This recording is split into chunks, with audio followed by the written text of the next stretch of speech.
ആലപ്പുഴയിൽ നവകേരള യാത്രയ്ക്കിടെ KSU youth Congress പ്രവർത്തകരെ മർദ്ദിച്ച കേസിൽ മുൻ മുഖ്യമന്ത്രി പിണറായി വിജയന്റെ ഗൺമാൻ ഉൾപ്പെടെ 5 ഉദ്യോഗസ്ഥർക്ക് സസ്പെൻഷൻ.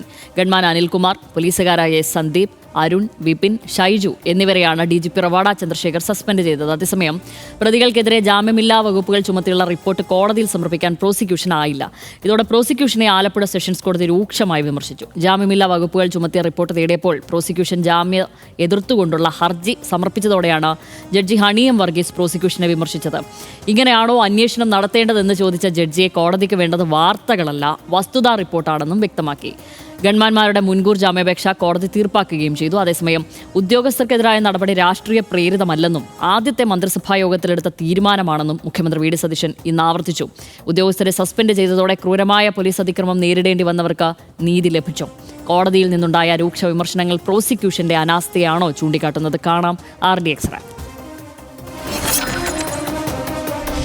മുൻ മുഖ്യമന്ത്രി പിണറായി വിജയന്റെ നവകേരള യാത്രയ്ക്കിടെ ആലപ്പുഴയിൽ യൂത്ത് കോൺഗ്രസ് KSU പ്രവർത്തകരെ മർദ്ദിച്ച സംഭവത്തിലാണ് DGP റവാഡ ചന്ദ്രശേഖർ നടപടി സ്വീകരിച്ചത്. വിഷയവുമായി ബന്ധപ്പെട്ട് പ്രത്യേക അന്വേഷണ സംഘം നൽകിയ റിപ്പോർട്ടിന്റെ അടിസ്ഥാനത്തിലായിരുന്നു പിണറായി വിജയന്റെ ഗൺമാനടക്കം 5 ഉദ്യോഗസ്ഥർക്കെതിരെ സംസ്ഥാന പോലീസ് മേധാവിയുടെ നടപടി. സംഭവ സമയത്ത് ഗൺമാൻ ഇടപെടേണ്ട സാഹചര്യമില്ലായിരുന്നുവെന്നും മർദ്ദനം ചട്ടവിരുദ്ധമാണെന്നും ക്രൈംബ്രാഞ്ച് SP ഷൌക്കത്ത് അലിയുടെ നേതൃത്വത്തിലുള്ള സംഘത്തിന്റെ റിപ്പോർട്ടിൽ പറയുന്നു. ലാത്തി ഉപയോഗിക്കാൻ അനുമതിയില്ലാത്ത ഉദ്യോഗസ്ഥർ ലാത്തി ഉപയോഗിച്ച് മർദ്ദിച്ചതിനാൽ വധശ്രമം ഉൾപ്പെടെയുള്ള വകുപ്പുകൾ നിലനിൽക്കുമെന്നും റിപ്പോർട്ടിൽ ചൂണ്ടിക്കാട്ടുന്നു. എന്നാൽ പ്രതികളുടെ മുൻകൂർ ജാമ്യാപേക്ഷ പരിഗണിച്ച ആലപ്പുഴ ജില്ലാ സെഷൻസ് കോടതി പ്രോസിക്യൂഷനെതിരെ ഗുരുതര ആരോപണങ്ങളായിരുന്നു ഉന്നയിച്ചത്. നിലവിലുള്ള റിപ്പോർട്ട് ജാമ്യം ലഭിക്കാവുന്ന കുറ്റങ്ങളുടേതാണെന്നും ജാമ്യമില്ലാ വകുപ്പുകൾ ചുമത്തിയ റിപ്പോർട്ട് എവിടെയെന്നും കോടതി ചോദിച്ചു. കോടതിക്ക് വേണ്ടത് വാർത്തകളല്ല, വസ്തുതാ റിപ്പോർട്ടെന്നും കേസ് പരിഗണിച്ച ജഡ്ജി ഹണിയം വർഗീസ് വിമർശിച്ചു. വിമർശനത്തിന് ശേഷം സമർപ്പിച്ച റിപ്പോർട്ടിലും ജാമ്യമില്ലാ വകുപ്പുകൾ ചുമത്താതെ വന്നതോടെ മുൻകൂർ ജാമ്യാപേക്ഷ നിലനിൽക്കില്ലെന്ന് ചൂണ്ടിക്കാട്ടി കോടതി ഹർജി തീർപ്പാക്കുകയും ചെയ്തു.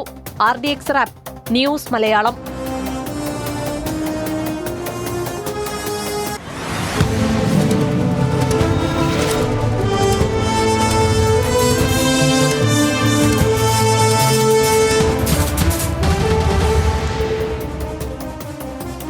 ആദ്യം നമുക്ക് എന്താണ് ഈ കേസ് എന്ന് പരിശോധിക്കാം. 2023 ഡിസംബർ 15 മുൻ മുഖ്യമന്ത്രി പിണറായി വിജയന്റെ നവകേരള യാത്രയ്ക്കിടെയായിരുന്നു ഈ സംഭവം. മുഖ്യമന്ത്രിയുടെ വാഹനം കടന്നുപോകുമ്പോൾ യൂത്ത് കോൺഗ്രസ് KSU പ്രവർത്തകർ കരിങ്കൊടി കാണിച്ച് പ്രതിഷേധിച്ചു. പിന്നാലെ വന്ന മുഖ്യമന്ത്രിയുടെ ഗൺമാൻ അടക്കമുള്ള ഉദ്യോഗസ്ഥർ ഇവരിൽ 2 പേരെ ലാത്തി ഉപയോഗിച്ച് മർദ്ദിച്ചു. ഇതോടെ മർദ്ദനമേറ്റ AD Thomas, Ajay jewel Kuriakose എന്നിവർ കോടതിയെ സമീപിച്ചു. സംഭവത്തിൽ തെളിവില്ലെന്ന് പോലീസ് കോടതിയിൽ റിപ്പോർട്ട് സമർപ്പിച്ചു. എന്നാൽ സംഭവത്തിന്റെ ദൃശ്യങ്ങളടക്കം പരിശോധിച്ച കോടതി 2024 നവംബറിൽ പുനരന്വേഷണത്തിന് ഉത്തരവിട്ടു. തുടർന്ന് 2026 മെയ് 20 മുഖ്യമന്ത്രിയായ V.D. സതീശൻ കേസ് പുനരന്വേഷിക്കാൻ SIT രൂപീകരിച്ചു. ക്രൈംബ്രാഞ്ച് SP ഷൌക്കത്ത് അലിയുടെ നേതൃത്വത്തിലുള്ള 5 അംഗ സംഘമാണ് നിലവിൽ കേസ് അന്വേഷിക്കുന്നത്. ഇതിലിപ്പോൾ വകുപ്പ് തല നടപടിയാണ് വന്നിരിക്കുന്നത്, സസ്പെൻഷൻ എന്നുള്ളത്. അത് തന്നെ ആ കേസിനൊരു മെറിറ്റ് ഉണ്ടായിരുന്നു എന്നുള്ളതാണ്. കാരണം മുൻപ് ഇത്രയും കാലമായിട്ട് അത് സംഭവിച്ചിട്ടില്ല. അതിലൊരു നടപടിയോ അല്ലെങ്കിൽ അതിനെപ്പറ്റിയ അത് കണ്ടില്ല എന്ന് പാടെ നടിക്കുകയായിരുന്നു. നിലവിൽ അതിന് ആ കേസിനൊരു മെറിറ്റ് ഉണ്ട് എന്നുള്ളതാണല്ലോ ഈ സസ്പെൻഷനിലൂടെ നമുക്ക് മനസ്സിലാവുന്ന കാര്യം. അതെ, ഇതിനകത്ത് ശ്യാമലി, അതായത് കഴിഞ്ഞ സർക്കാരിൻ്റെ കാലത്തെ ഏറ്റവും എതിർക്കപ്പെടേണ്ടുന്ന സംഗതികളിലൊന്നാണ്, അല്ലെങ്കിൽ എതിർക്കേണ്ടുന്ന കാര്യങ്ങളിലൊന്നാണ് ഈ നടന്ന സംഭവം എന്ന കാര്യത്തിൽ പറയാൻ യാതൊരു സംശയവും കാണിക്കേണ്ട കാര്യമല്ല.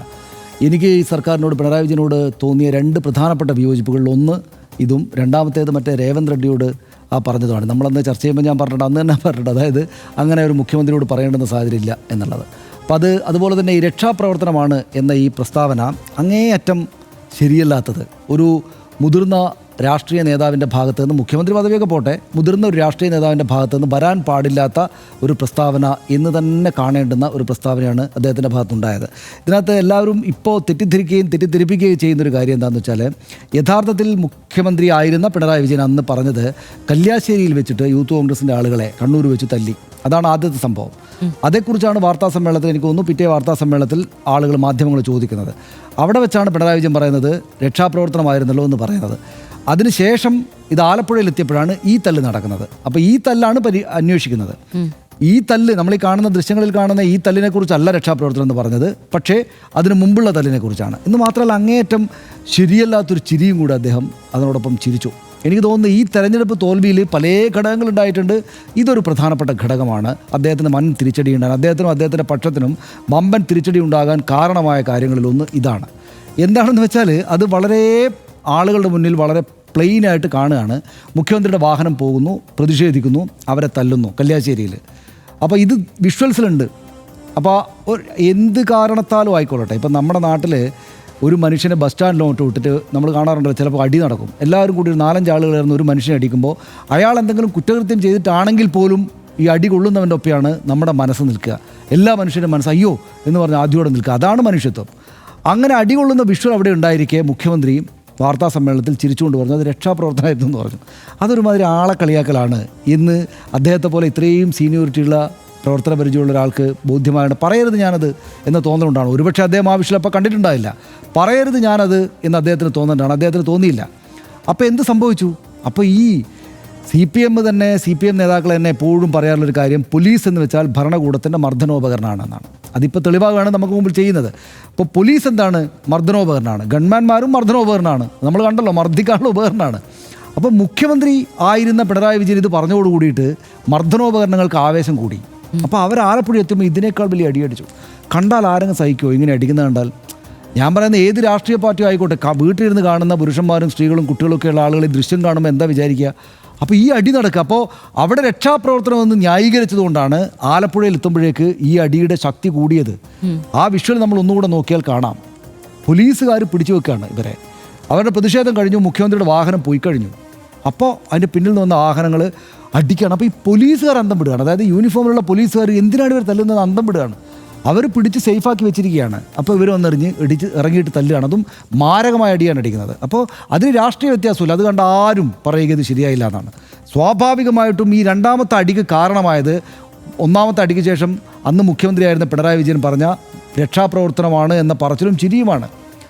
രാഷ്ട്രീയ അധികാര പദവിയിൽ നിൽക്കുന്ന ഒരു മുതിർന്ന ആൺ നേതാവ് വലിയ ആൾക്കൂട്ടത്തിന് മുമ്പിൽ നിന്ന് മാധ്യമപ്രവർത്തകരോട് ചിരിച്ചുകൊണ്ട് ആ തല്ലിനെ ന്യായീകരിക്കുകയാണ്. ആവേശമാവില്ല ഇവർക്ക്. അപ്പോൾ അടി കൊടുത്ത് ഏതായാലും സർക്കാർ മാറിയപ്പോൾ VD സതീശൻ എടുത്ത നിലപാടുകളിൽ എനിക്ക് സന്തോഷം തോന്നിയൊരു നിലപാട് ആദ്യം മുതലേ ഇതാണ്. ഞങ്ങളെല്ലാം മറക്കില്ല കേട്ടോ എന്ന് അദ്ദേഹം പറഞ്ഞു. പറയണം, അത് മറക്കരുത്. ഇതിന് മുഖത്ത് ഈ നടപടി തന്നെ ഉണ്ടാവണം, ശക്തമായിട്ട് നടപടി ഉണ്ടാവണം. എനിക്കിപ്പോഴുള്ള സംശയം പോലീസുകാരാണ്. അങ്ങോട്ടും ഇങ്ങോട്ടൊക്കെ എല്ലാവർക്കും അറിയാവുന്ന ആളാണ്. കുറേ കഴിഞ്ഞ് കേസൊക്കെ മെല്ലെ അഡ്ജസ്റ്റ് ചെയ്തിട്ട് ഇവരെല്ലാവരും അവരുടെ വഴിക്ക് പോകും. അങ്ങനെയാണ് ഞാൻ ഈ ഇത്രയും കാലം രാഷ്ട്രീയത്തെ കണ്ട കാരണം കൊണ്ട് മനസ്സിലാവുന്ന. അങ്ങനെ അല്ലാതിരിക്കട്ടെ, പക്ഷേ ഇവർ ആ വഴിക്കങ്ങ് പോകും. പക്ഷേ എന്താ സംഭവം എന്നറിയോ? ഇതിനകത്ത് നിങ്ങൾ തല്ലി സുഖമായിട്ടങ്ങ് പോവും, അടുത്ത സർക്കാർ വന്നു കഴിഞ്ഞാൽ ഇങ്ങനെയാകും എന്ന് നിങ്ങൾ വിചാരിക്കേണ്ട എന്നൊരു സൂചന VD സതീശൻ കൊടുത്തു. നല്ല ശക്തമായിട്ടുള്ള നടപടിയാണ് ഞങ്ങൾ ഈ കാര്യത്തിൽ എടുക്കുന്നതെന്ന് പറഞ്ഞു. അതായത് സമരം നടത്തുന്നത് രാഷ്ട്രീയമായിട്ടാണ്. ജനാധിപത്യ സംവിധാനങ്ങൾക്കകത്ത് അധികാര പദവിയിലിരിക്കുന്ന ആൾ എത്ര മഹാനായിക്കോട്ടെ, മുദ്രാവാക്യം വിളി ഉണ്ടാവും, പ്രതിഷേധം ഉണ്ടാവും.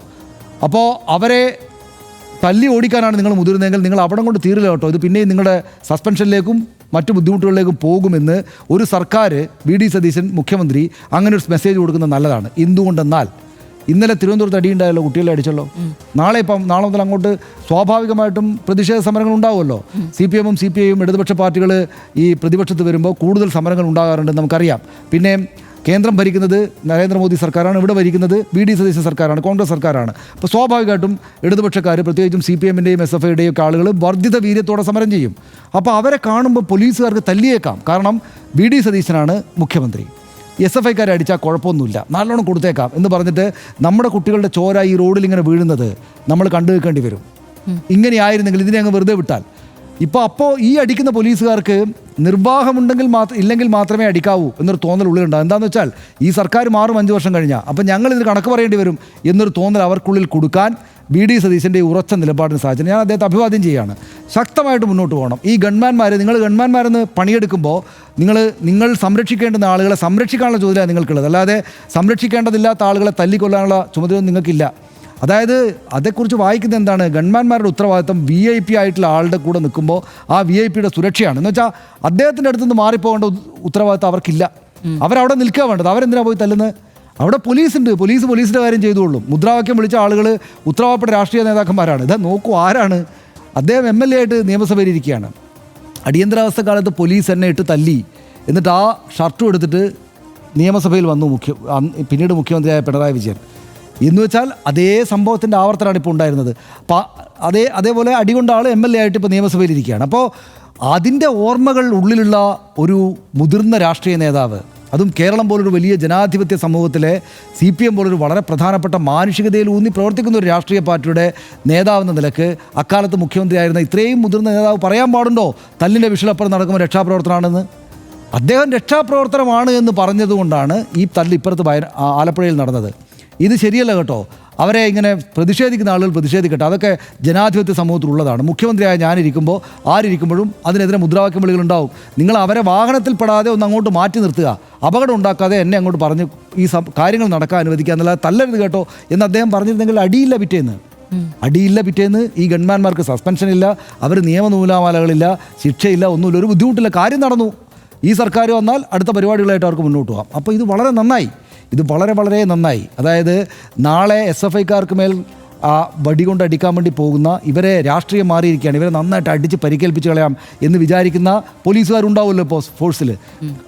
ഗവൺമെന്റ്മാർ പല മന്ത്രിമാരുടെയും മുഖ്യമന്ത്രിയുടെ കൂടെ ഉണ്ടാവുമല്ലോ. അപ്പോൾ അവർക്കുള്ള സൂചനയാണിത്. അങ്ങനെയല്ല ഇത് ചെയ്യേണ്ടത്, ഇത് അതിനുശേഷം നിങ്ങൾ മറുപടി പറയേണ്ടി വരുമെന്ന നല്ല സൂചന കൊടുക്കുന്ന ഈ VD സതീശൻ സർക്കാർ വന്നതിന് ശേഷം ഏറ്റവും നന്നായിട്ട് ചെയ്ത ആദ്യ കാര്യങ്ങളിലൊന്നായിട്ട് ഞാനിതിനെ കാണുകയാണ്.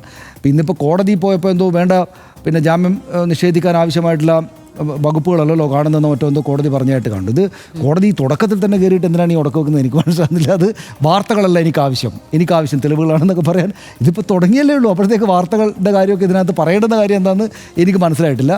കേസ് അവർ നന്നായിട്ട് നടത്തുമെന്നാണ് എനിക്ക് തോന്നുന്നത്. കാരണം ഒരു MLA അവിടെയുണ്ട്. അത് ആ നിലക്ക് നല്ല കാര്യമായിട്ട് ഗൗരവതരമായിട്ട് തന്നെ ഇതിനെ നോക്കുന്ന തരത്തിൽ മുന്നോട്ട് പോട്ടെ എന്നാണ് ഞാൻ വിചാരിക്കുന്നത്. പിണറായി വിജയനും ഒരു അല്പം റിഗ്രറ്റ് ഉണ്ടാകാൻ അത് ഉപകരിക്കുമെങ്കിൽ വളരെ നല്ലതാണ്.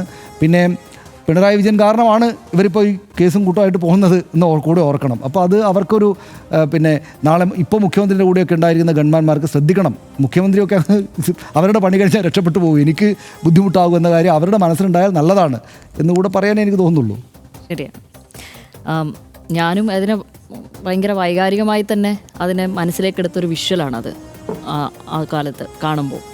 എന്ന് വെച്ച് കഴിഞ്ഞാൽ ഞാൻ ഇപ്പോൾ പെട്ടെന്ന് അങ്ങനെ ആലോചിച്ചപ്പം നമുക്കറിയാം മനുഷ്യ മനസ്സാക്ഷിയെ തന്നെ മരവിപ്പിച്ച ഒരു കേസായിരുന്നു മധുവിൻ്റെ. ആ ആൾക്കൂട്ട കൊലപാതകത്തിൻ്റെ വിഷ്വലും നമുക്ക് മുന്നിലുണ്ട്.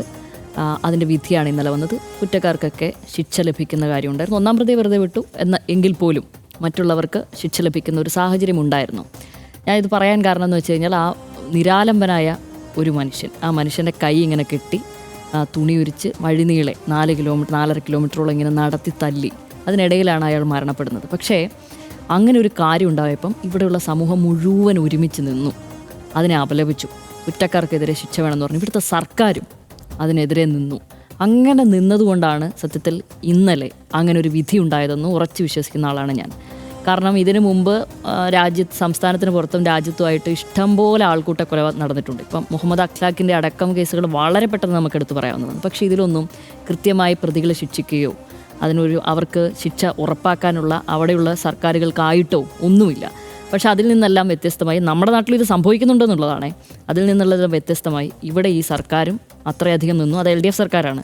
അവർ നിന്നു, ഈ സമൂഹവും ഒപ്പം നിന്നു ആ കുറ്റക്കാർക്ക് ശിക്ഷ വാങ്ങിച്ചു കൊടുക്കാനായി. പക്ഷേ ഓർക്കേണ്ട കാര്യം സർക്കാർ നിന്നു കൂടെ എന്നുള്ളതാണ്. നീതി നിഷേധം ഉണ്ടാകുമ്പം ആർക്കാണോ നീതി നിഷേധിക്കപ്പെട്ടിരിക്കുന്നത് അവർക്കൊപ്പം സർക്കാർ നിൽക്കണം. നിലവിൽ അതേപോലുള്ളൊരു ദൃശ്യമായിട്ടാണ് എനിക്കതിനെ തോന്നുന്നത് കേട്ടോ. 2023 ആ സംഭവം ഉണ്ടാകുന്നത്. നമ്മൾ ആ ദൃശ്യം പരിശോധിച്ച് കഴിഞ്ഞാൽ നവകേരള ബസ് പോകുന്നു, കരിങ്കോടി പ്രതിഷേധം ഇവർ നടത്തുന്നു. 2 ചെറുപ്പക്കാർ, ഒന്ന് ഇന്നത്തെ നമ്മുടെ AD തോമസ് MLA, അവരെ പോലീസിൻ്റെ കരുതലിലാണുള്ളത്. അതായത് ലോക്കൽ പോലീസ് അവിടെ ഉണ്ട് ആ സ്ഥലത്ത്. നമ്മൾ ആ ദൃശ്യം പരിശോധിക്കുമ്പോൾ കാണാമല്ലോ. അതെ, ലോക്കൽ പോലീസ് ഉണ്ട്, അവരെ കരുതലിലാണുള്ളത്. ബസ് അങ്ങ് പോയി കഴിഞ്ഞു. അതിനിടയിലാണ് വലിയ വടിയുമായി വന്നിട്ട് ഇവരെ അടിച്ചൊതുക്കുന്നത്. തല്ലല്ലേ എന്ന് പറയുന്നുണ്ട് അവർ. അങ്ങനെയെന്ന് വെച്ചാൽ ഒരു വേള അവിടെ നിന്ന് ലോക്കൽ പോലീസ് അടക്കം ഞെട്ടിപ്പോവുകയാണ്, ഇതെന്താണ് ഇവിടെ സംഭവിക്കുന്നത് എന്നുള്ളത്. കാരണം അവരവിടെ നിൽക്കുകയാണല്ലോ. ഇവർ മറ്റു മാൽ പ്രാക്ടീസിനൊന്നും ഇവർ മുതിർന്നിട്ടില്ല. ഇവരത് കഴിഞ്ഞു, ആ സംഭവം കഴിഞ്ഞു എന്നുള്ളതാണ്. ഇതിപ്പോൾ കരിങ്കുടി പ്രതിഷേധമൊന്നും നമ്മളാരും കാണാത്തതല്ല, ഇത്രയും നല്ല. ഇതിപ്പം ഞാൻ ഇത്രയായുള്ളൂ ഒരു വേള സമൂഹത്തിൽ ജീവിച്ചു തുടങ്ങിയിട്ടെങ്കിൽ വ്യക്തം. പക്ഷേ എൻ്റെ കാലയളവിൽ പോലും ഇഷ്ടംപോലെ കരിങ്കുടി പ്രതിഷേധം വന്നിട്ടുണ്ട്. അതിൽ തന്നെ വീണ ജോർജിനെതിരായ കരിങ്കുടി പ്രതിഷേധത്തെ വ്യക്തിപരമായി അപലപിക്കുന്ന ആളാണ് ഞാൻ. അങ്ങനെയല്ല അതിൽ പെരുമാറേണ്ടത്. പക്ഷേ ആ രീതിയിലുള്ളൊരു കരിങ്കുടി പ്രതിഷേധം പോലും അല്ല ഈ ആലപ്പുഴയിൽ ഉണ്ടായിരിക്കുന്നത് എന്നുള്ളതാണ്. അപ്പോൾ അങ്ങനെ ഒരു പ്രതിഷേധത്തിനിടക്കാണ് ഇവർക്ക് വലിയ നീതി നിഷേധം ഉണ്ടായിരിക്കുന്നത്. നല്ല പോലെ തല്ലി ചതയ്ക്കുക എന്നുള്ളതാണ്. ഇന്ന് സഭയിലുള്ള ഏറ്റവും ചെറിയ MLA AD തോമസ് ആണെന്ന് തോന്നുന്നു. അദ്ദേഹത്തിന് 30 വയസ്സുള്ള, അന്ന് അദ്ദേഹത്തിന് പ്രായം 27 വയസ്സോ മറ്റേ ഉള്ളൂ. ഈ മരണയടിയിൽ എ ഡി തോമസ് എന്ന് പറയുന്ന ആ ചെറുപ്പക്കാരൻ മറ്റു കൂടെ ഉണ്ടായിരുന്ന ചെറുപ്പക്കാരനും ജീവഹാനി സംഭവിക്കാത്തത് ഭാഗ്യം എന്നു മാത്രമേ സത്യത്തിൽ നമുക്ക് അതിനെ കാണാനും പറയാനും പറ്റുള്ളൂ. അങ്ങനെ വേണം, ഇഞ്ച ചതക്കം പോലെ ചതച്ചിരുന്നു. എന്നിട്ടോ ഞാൻ അതാണ് വീണ്ടും പറയുന്നത്, നീതി നിഷേധിക്കപ്പെട്ട ആളുടെ ഒപ്പം നിൽക്കേണ്ട സർക്കാർ ഇതിലെന്ത് ചെയ്തു? കണ്ണടച്ചു എന്നുള്ളതാണ്. അത് സത്യമാണ്. അങ്ങനെ ഒരു ദൃശ്യം ഞാൻ കണ്ടിട്ടില്ല എന്ന് തന്നെ അന്നത്തെ ആഭ്യന്തര വകുപ്പ് കൂടെ കൈകാര്യം ചെയ്തിരുന്ന മുഖ്യമന്ത്രി പിണറായി വിജയൻ പറയുകയും ചെയ്തു.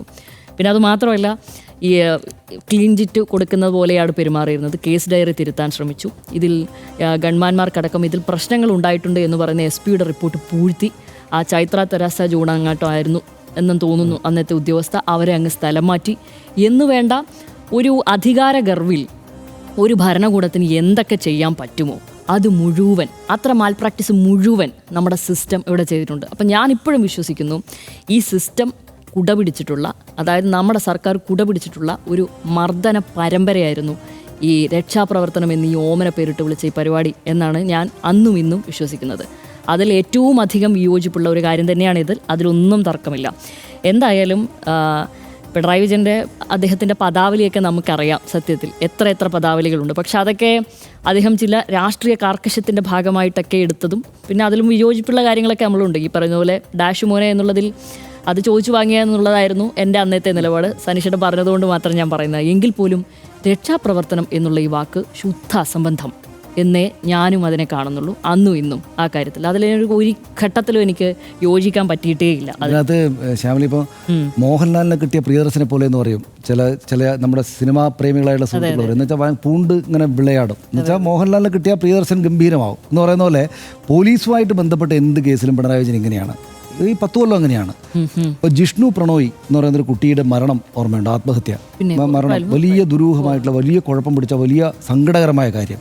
അതിൻ്റെ കാര്യം എന്തോ ആയിക്കൊള്ളട്ടെ, ആ കുട്ടിയുടെ അമ്മ തിരുവനന്തപുരത്തേക്ക് വന്നു പരാതിപ്പെടാൻ. അപ്പോൾ അന്നുണ്ടായ കാര്യങ്ങൾ ഓർമ്മയുണ്ടോ? പോലീസ് അവരെ വലിച്ചിഴച്ച് കൊണ്ടുപോയായിരുന്നു.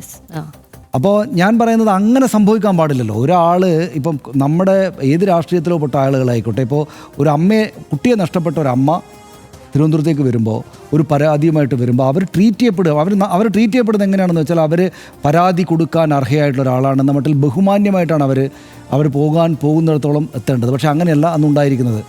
അങ്ങനെ ഒരുപാട് സംഭവങ്ങൾ നമ്മുടെ ഓർമ്മയിലേക്ക് വരും. അതുകൊണ്ട് പോലീസുമായി ബന്ധപ്പെട്ടൊരു സംഗതി അല്ലെങ്കിൽ ഫോഴ്സ് എന്ന സംഗതിയുമായിട്ട് ബന്ധപ്പെട്ട സ്ഥലത്തേക്ക് വരുമ്പോൾ പിണറായി വിജയൻ വേറൊരാളായിട്ടാണ് പെരുമാറുക എന്ന തോന്നൽ എനിക്ക് ഉണ്ടാക്കി തന്ന മറ്റൊരു സംഭവമായിട്ടാണ് ഈ ഒരു സംഭവത്തെ നമ്മൾ കാണുക. അപ്പോൾ അതുകൊണ്ട് അത് VD സതീശൻ തിരുത്തട്ടെ.